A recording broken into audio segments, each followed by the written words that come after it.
Ayan pre, o yan. Chinek naman natin yung stator niya pre, okay siya. Yan. So wala ayun, okay siya. Yan.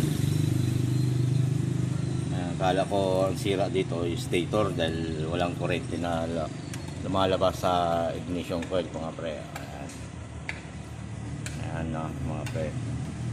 Hindi basta-basta palit ng stator lang mga pre.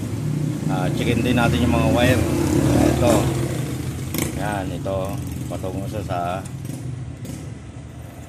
CDI. Ito kulay blue din, no? Yan. Yan. Yan pre, kulay blue na white. Sa stator, yan, sa spulser dito. Ito pre, nakita natin yan. Kaya wala palang kuryente, pre.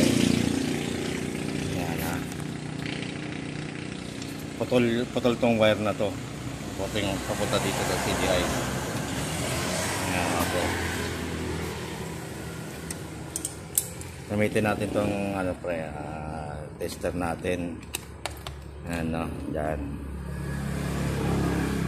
Mas i-connect natin siya sa may tumutunog. Yan, okay. Ito pre, ito. Pag pinagdikit natin to pre, tumutunog siya, di ba? Yan, tumutunog. Pataas ngayon. Kukonek natin dito sa may pulser, mga pre. Yan. Check natin dito sa may, yan, nakakonekta na siya, di ba? Check natin dito sa CDI, mga pre. Ayan, Yan, walang tunog, pre, hindi tumutunog. Ibig sabihin mga pre, putol yung wire na yan.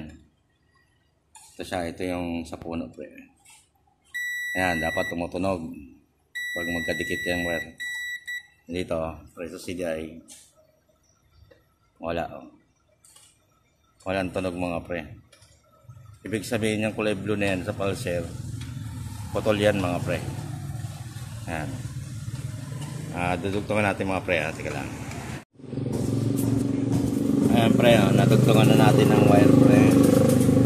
Ito, natugtungan na natin yung total director na natin. Ito, hindi na natin kapit dito. Mag-director na tayo ng wire mga pre. Ito, matama siya dito. Ayan, matama sa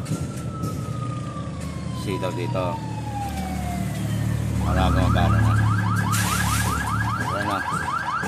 Tapos subukan natin mag-start mga pre.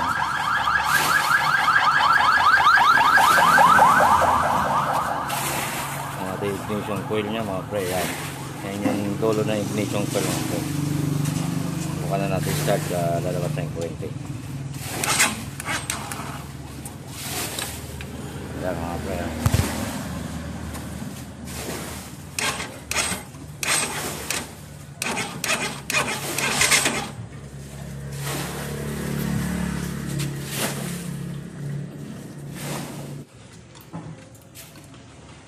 Ayan pre, kabit na. Checkin na natin yung sa dulo ng ignition niya pre, kung meron lang spark. Meron na pre, di ba? Andar na yung mga pre. Pre, maandar na mga pre.